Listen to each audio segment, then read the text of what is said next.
Hey guys, welcome back to 5nothing100nothing.com. I am Fugit, and that stands for the fittest underdog guru using intelligent tactics. Today, guys, I want to teach you how to be a good catch. All right? So, everybody out there that's either single or looking to attract a person, or actually you're in love with the person you're with and you're looking to simply maintain attraction and continue to keep that person in your life. You know, you don't want to go so far gone and take them for granted and then look at where you're at now and or look at mistakes you made and have regrets. All right, so this is either going to help you to be a better catch with new people you meet or with the person you're with and you love. So first things first, you guys, you've got to be yourself. Be you. Now, this is something that younger people that are looking for their identity and looking where they fit in the world and looking for their social circle or their tribe of sorts make the biggest mistakes. So when you really don't know who you are, where you're going, what you want in your life, where you fit into this world, it can all be very confusing, and you're usually pretty easily influenced by others. But it's part of adolescence, it's part of growing up. But I tell you, I don't know if that it necessarily ends there, because a lot of times either you're in a life transition or you're trying to find your place. So it can apply to really any age demographic, but you got to find yourself. And the way you do that is you first think about who you are inside, what you really want. And sometimes that's where things like meditation or, talking to friends or family and looking at like your hobbies. How do you spend your time?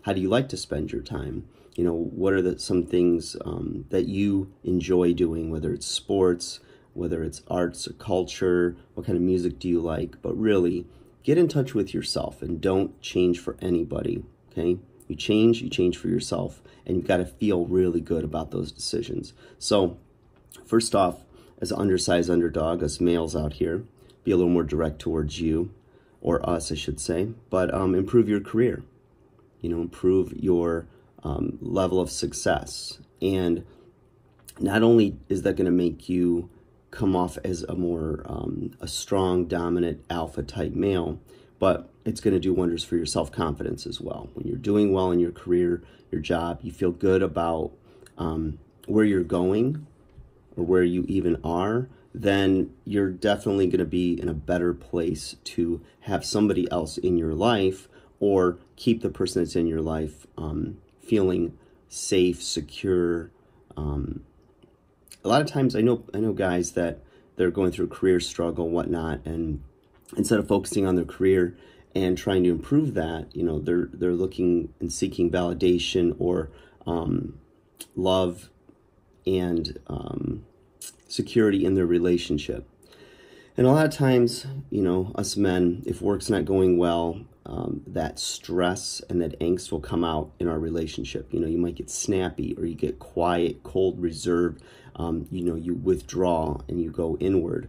And, sometimes the people in your lives will wonder if it's them that's making you upset or making you agitated, or you're just like, triggered by little things. And a lot of times the root of it is not that person or their actions. It's that you're not centered, you're not happy. So take that time, you guys, work on your career, work on yourself so that you can be better for another person. Improve your body. Real simple one, your looks are your looks, based on genetics.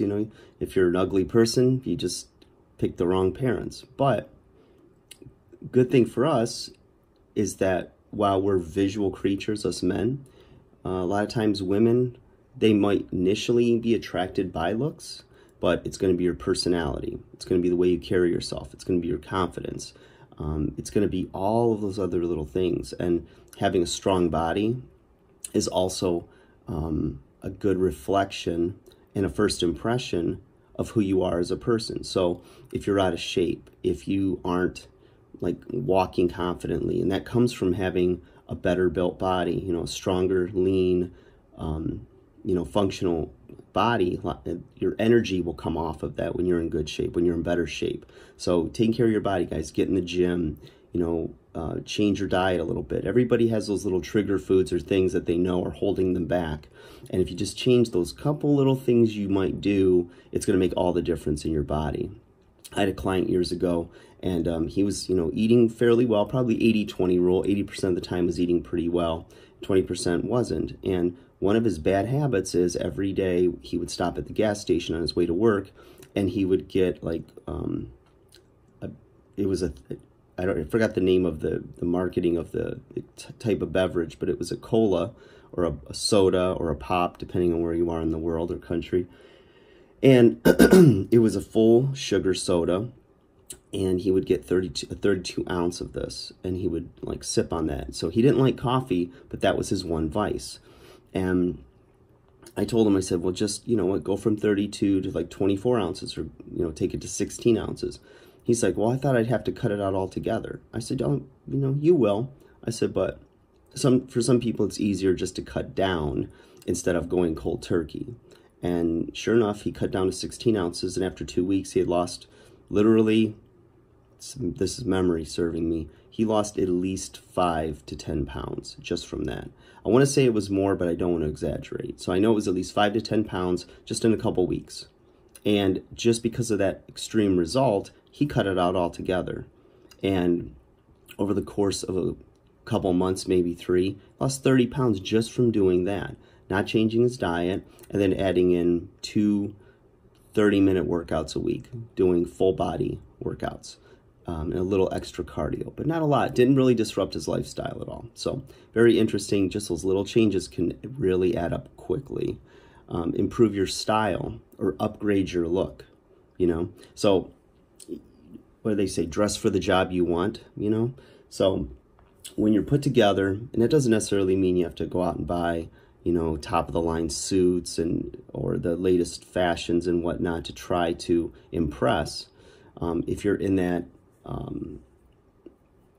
that like social circle, or that reflects and it's appropriate for your career, then that's all well and good. But you can buy good, simple, clean, new clothing on the cheap that looks nice, it fits your body well, and when you look good, you'll feel good, and you'll feel more confident. So it always goes back to confidence, you guys. These steps will help you to be the good catch, trust me. All right, from there, learning from your mistakes.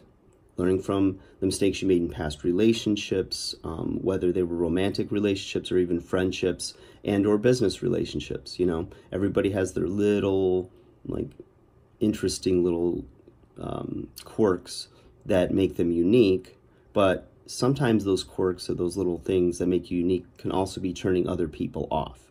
And, you know, when you look at your successes and failures, you know, you need to look a little deeper than just, you know, well, they were offended by this or that and the other thing. You know, try to take a balanced look. Look from the other person's perspective as well as your own.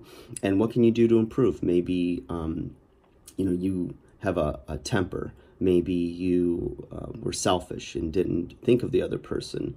And, you know, it eventually caused the relationship to, you know, dissolve. So look at those things, learn from the past, learn from past relationships, and make those necessary improvements to make yourself a better catch. The other thing is, and I get this a lot from women, is that they have men that it's not that they're just like a strong silent type, but they just don't communicate honestly their feelings. One of the reasons sometimes people don't communicate their feelings is they're afraid to hurt the other person, or they're afraid that it'll be a deal breaker or cause rejection. And a lot of times, just by being honest and clearly communicating with some respect and sensitivity to the other person, but also staying centered and being honest about your feelings and how you feel, can do wonders. Because sometimes, you know, miscommunication is a matter of just not really knowing where the other person is coming from, or if you put it all out on the table, sometimes the other person goes, oh, well, they see you being vulnerable, they see you being transparent, and now they're going to show their cards too. And sometimes you both just kind of laugh about it and go, oh, I didn't know you felt that way. I didn't know you looked at it this way. Try not to assume, you know. If you assume, you make an ass out of you and me. I actually don't like that one, but it's appropriate here, I suppose. And lastly, controlling your emotions. You know, I was guilty of this one where, you know, it's okay to cry sometimes. It's okay to be frustrated, perhaps angry, but there's a saying, I think it's in Proverbs in the Bible, and it says, you know, be slow to speak, slow to anger, but quick to listen. And, you know, when you're young and you're in a new like job setting, or you're around a new circle of people, sometimes the best thing you can do is keep your mouth shut, your ears and eyes open. And that's very true. Don't like suppress your emotions, but control them. You know, there's an appropriate time for every emotion expressed. You just got to express it the right way. So, like, share, subscribe. Get it going, you guys. You're a good catch. Make yourself a better catch, all right? Work on those little things, and it's a lot of little tips, that things that you probably already intuitively know, but are you doing them, you know? So they say, you know, you can know what to do, but you got to do what you know. So on that note, you guys, take care. We'll talk again soon.